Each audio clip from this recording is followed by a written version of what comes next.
Hello friends, आज हम start करेंगे क्लास 9 सिविक्स के चैप्टर वर्किंग ऑफ इंस्टीट्यूशंस का मॉड्यूल 8।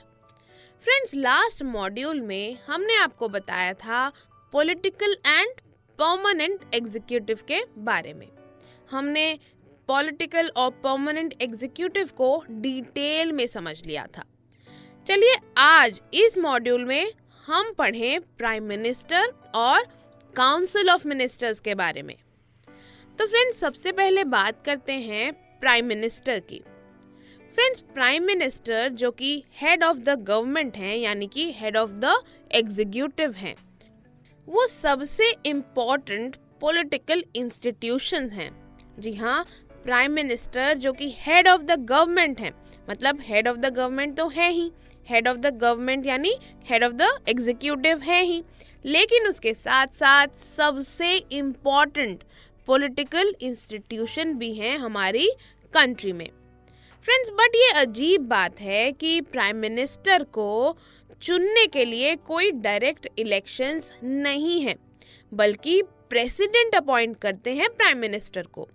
क्योंकि जब हम ये कह रहे हैं कि सबसे इम्पॉर्टेंट पॉलिटिकल इंस्टीट्यूशन है, तो लगता है कि शायद हम इनको डायरेक्टली इलेक्ट करते होंगे क्योंकि सबसे इम्पॉर्टेंट है। लेकिन प्राइम मिनिस्टर को चुनने के लिए कोई डायरेक्ट इलेक्शंस नहीं होता, बल्कि प्रेसिडेंट अपॉइंट करते हैं पीएम को। बट हाँ, ये बात भी सही है कि प्रेसिडेंट जो है वो किसी को भी, मतलब जो उनका मन करा, जो उनको पसंद हो, किसी को भी अपॉइंट नहीं कर सकते एज प्राइम मिनिस्टर। प्रेसिडेंट उसी लीडर को अपॉइंट करते हैं जो कि मेजॉरिटी पार्टी का हो या फिर जो कोलिशन ऑफ पार्टीज का हो, और जिस पार्टी की मेजॉरिटी हो लोकसभा में। कोलिशन ऑफ पार्टीज तो पता है, जब किसी पार्टी की मेजॉरिटी नहीं होती तो कुछ पार्टीज मिलके अलायंस बनाते हैं, कोलिशन गवर्नमेंट बनाते हैं।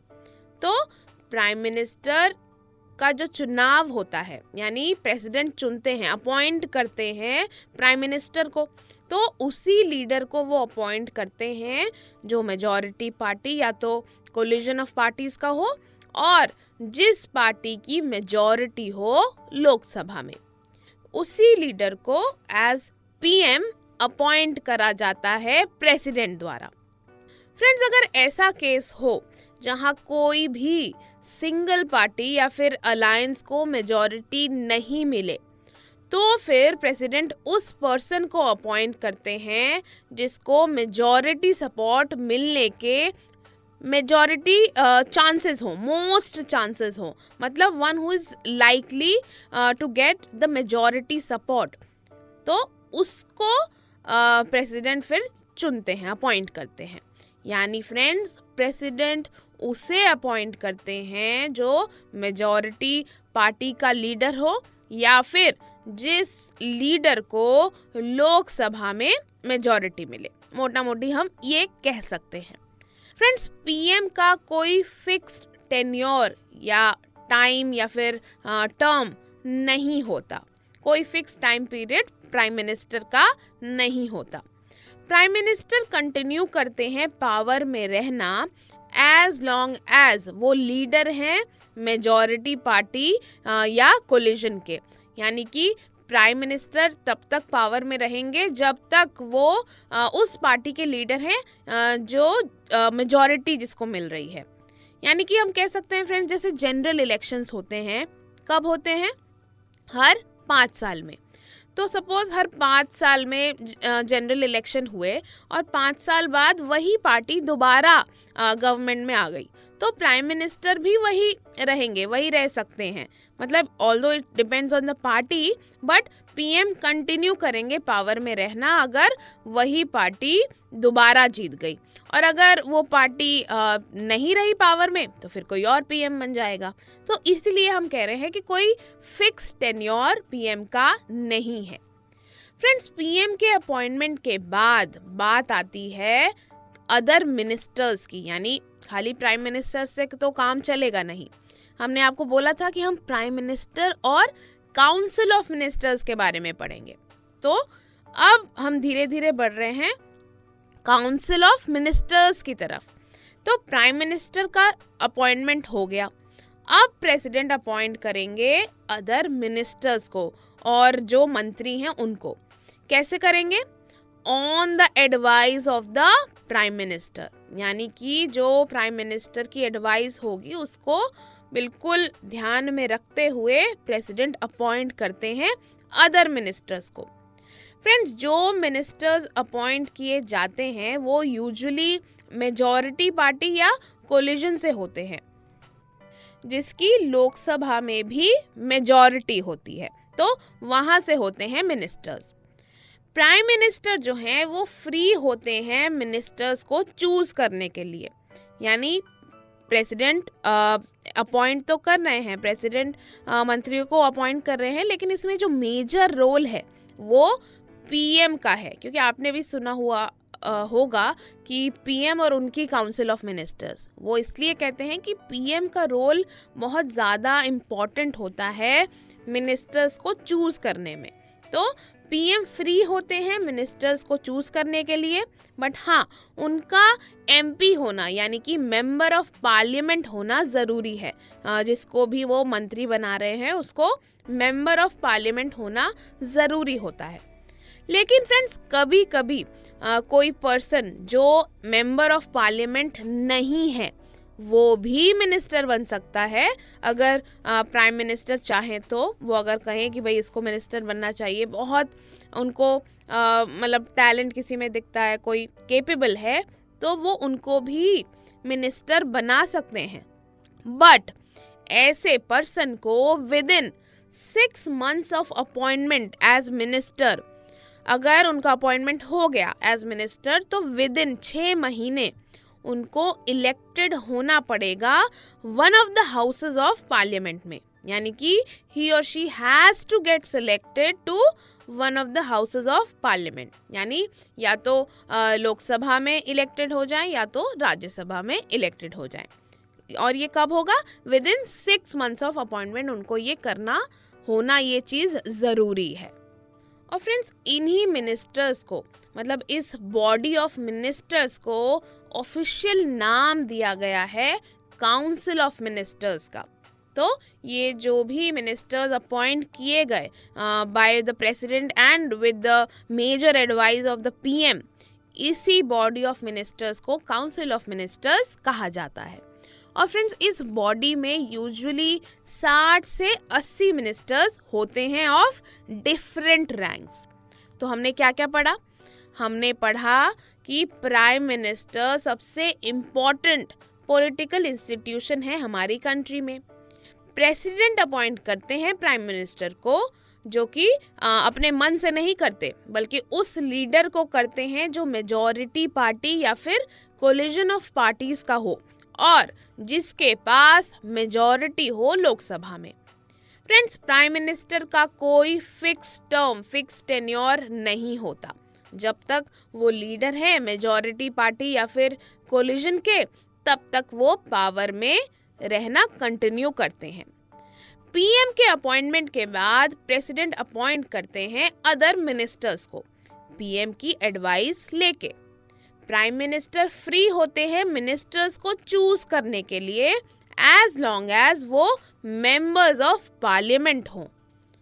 समटाइम्स फ्रेंड्स, एक पर्सन जो कि मेंबर ऑफ पार्लियामेंट नहीं है वो भी मिनिस्टर बन सकता है, बट उस पर्सन को किसी एक हाउस ऑफ पार्लियामेंट में इलेक्ट होना ज़रूरी है with in 6 months of his और हर अपॉइंटमेंट एज मिनिस्टर। यानी मिनिस्टर का अपॉइंटमेंट अगर हो गया, वो अपॉइंट हो गए एज मिनिस्टर, तो विद इन 6 महीना उनको इलेक्ट होना ज़रूरी है in one of the houses of parliament. In ministers की बॉडी को फ्रेंड्स एक ऑफिशियल नाम दिया गया है जो है काउंसिल ऑफ मिनिस्टर्स, और इस बॉडी में 60 से 80 मिनिस्टर्स लगभग होते हैं of usually different ranks. So let us revise what we have studied right now. So we have studied that Prime Minister is the most important political institution in the country. The President appoints the Prime Minister. the president appoints the leader of the majority party or the coalition of parties that commands a majority in the Lok Sabha as prime minister.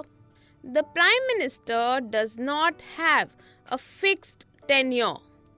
He continues in power so long as he remains the leader of the majority party or coalition. And friends, after the appointment of the prime minister, the president appoints other ministers on the advice of the prime minister. The prime minister is free to choose ministers as long as they are members of parliament. But friends, sometimes a person who is not a member of parliament can also become a minister. But such a person has to get elected to one of the houses of parliament within 6 months of appointment as minister. And friends, last but not the least, Council of Ministers is the official name for the body that includes all the ministers, and it usually has 60 to 80 ministers of different ranks. तो friends, ये तो हमने पढ़ा prime minister और council of ministers के बारे में. चलिए अब जानते हैं कि काउंसिल ऑफ मिनिस्टर्स में कौन कौन शामिल होते हैं. तो सबसे पहले आते हैं cabinet ministers. Friends, cabinet ministers usually होते हैं टॉप लेवल के लीडर्स जो रूलिंग पार्टी के मोस्टली होते हैं, या फिर उस पार्टी के होते हैं, उन पार्टीज के होते हैं जो कि इंचार्ज होते हैं मेजर मिनिस्ट्रीज के. बट आप ये समझ लो कि मेजॉरिटी रूलिंग पार्टी के जो लीडर्स हैं वो कैबिनेट मिनिस्टर्स होते हैं और ये टॉप लेवल के लीडर्स होते हैं. Friends, usually cabinet ministers important decisions लेते हैं सारे काउंसिल ऑफ मिनिस्टर्स के बिहाफ पे. कैबिनेट मीटिंग्स में, यानी कि ये लोग डिसीजंस लेते हैं काउंसिल ऑफ मिनिस्टर्स के बिहाफ पे, उनके नाम पे. और कहाँ पे लेते हैं? कैबिनेट मीटिंग्स होती हैं वहाँ पे लेते हैं. जैसे फ्रेंड्स आपने सुना होगा ministry of home affairs, ministry of defence. So ये सारी जो मिनिस्ट्रीज हैं, ये इनके जो मिनिस्टर्स हैं वो कैबिनेट मिनिस्टर्स ही हैं. और आपको तो पता है जैसे finance minister, home affairs ministry और डिफेंस, ये कितने इम्पोर्टेंट हैं एक कंट्री के लिए. तो इनके जो मिनिस्टर्स हुए वो टॉप लेवल के हुए और वही कैबिनेट मिनिस्टर्स में शामिल होते हैं. फ्रेंड्स, इसीलिए क्योंकि ये जो कैबिनेट मिनिस्टर्स हैं ये इम्पॉर्टेंट डिसीजंस लेते हैं on behalf of council of ministers, इसीलिए कैबिनेट को काउंसिल ऑफ मिनिस्टर्स का इनर रिंग कहा जाता है. क्या कहा जाता है? Inner ring. और इस रिंग में अराउंड 25 मिनिस्टर्स होते हैं. चलिए अब आगे बढ़ते हैं और जानते हैं और कौन शामिल होता है काउंसिल ऑफ मिनिस्टर्स में. फिर आते हैं ministers of state with independent charge. तो पहले तो हो गए कैबिनेट मिनिस्टर्स, अब आ गए ministers of state with independent charge. तो ये वो मिनिस्टर्स होते हैं जो कंपैरेटिवली छोटे या फिर स्मॉल मिनिस्ट्रीज को हैंडल करते हैं, उनके इंचार्ज होते हैं. ऑल्दो ये उन्हें बिल्कुल इंडिपेंडेंटली हैंडल करना होता है, यानी कि इसमें कोई भी कैबिनेट का इंटरफेरेंस नहीं होता. ये खुद इंडिविजुअली इंडिपेंडेंटली इसको हैंडल करते हैं अपनी मिनिस्ट्री ऑफ स्टेट को. और फ्रेंड्स, इस तरह के जो मिनिस्टर्स हैं इनको कैबिनेट मीटिंग्स में तभी बुलाया जाता है जब इनसे, इनके डिपार्टमेंट से रिलेटेड कोई चीज़ है जो डिस्कस करनी है. तो फिर ये जो कैबिनेट मीटिंग्स होती हैं इनमें ये ministers of state with independent charge तभी जाते हैं जब इनको स्पेशली इनवाइट किया जाता है. For example ministry of Ayurveda, ministry of tourism, ये कुछ एग्जाम्पल्स हैं ministers of state with independent charge के. अब इसके बाद आते हैं ministers of state. Friends, ministers of state वो हैं जिनका काम है कैबिनेट मिनिस्टर्स की हेल्प करना, उनको असिस्ट करना. ताकि वो जो इम्पोर्टेंट काम कर रहे हैं उसको स्मूथली कर सकें। फॉर एग्जाम्पल अगर कोल मिनिस्ट्री है या फिर डिफेंस मिनिस्ट्री है, तो एक अगर कोई कैबिनेट मिनिस्टर है तो उसके साथ एक मिनिस्टर ऑफ स्टेट लगा दिया जाता है टू असिस्ट हिम और हर। तो इस तरह का काम होता है मिनिस्टर्स ऑफ स्टेट का। फ्रेंड्स, अगर प्रैक्टिकली देखा जाए तो इन सारे 60 से 80 जो कैबिनेट मिनिस्टर्स हैं, इनका एक साथ मिलना रेगुलरली और सब कुछ डिस्कस करना ये पॉसिबल नहीं है, और इसीलिए इन सब के बिहाफ में सारे इम्पोर्टेंट डिसीजंस लिए जाते हैं कैबिनेट मीटिंग्स में। और इसीलिए सबको साथ में बुलाया भी नहीं जाता, क्योंकि अगर सारे मिनिस्टर्स चले जाएंगे तो फिर कैसे मतलब स्मूथ डिस्कशन नहीं हो पाएगा। तो वही लोग जाते हैं जो टॉप लेवल के लीडर्स होते हैं और जिनकी रिक्वायरमेंट होती है, जैसे ministers of state with independent charge, उनको तभी बुलाया जाता है जब रिक्वायरमेंट होती है। और सारे जो ज़रूरी डिसीजंस हैं वो कैबिनेट मीटिंग्स में लिए जाते हैं। इसीलिए पार्लियामेंट्री डेमोक्रेसी को, मतलब वो डेमोक्रेसी जिसमें पार्लियामेंट्स होती हैं, उनको मोस्ट ऑफ द कंट्रीज में कैबिनेट फॉर्म ऑफ गवर्नमेंट के नाम से भी जाना जाता है। फ्रेंड्स, ये कैबिनेट टीम की तरह काम करता है, यानी एक मुट्ठी बनके काम करता है। कैबिनेट में मिनिस्टर्स के अलग अलग व्यूज ओपिनियंस हो सकते हैं, बट हाँ, सबको सहमति से मिलजुल के टीम की तरह डिसीजंस लेने पड़ते हैं और डिसीजंस को रिस्पेक्ट भी करना होता है।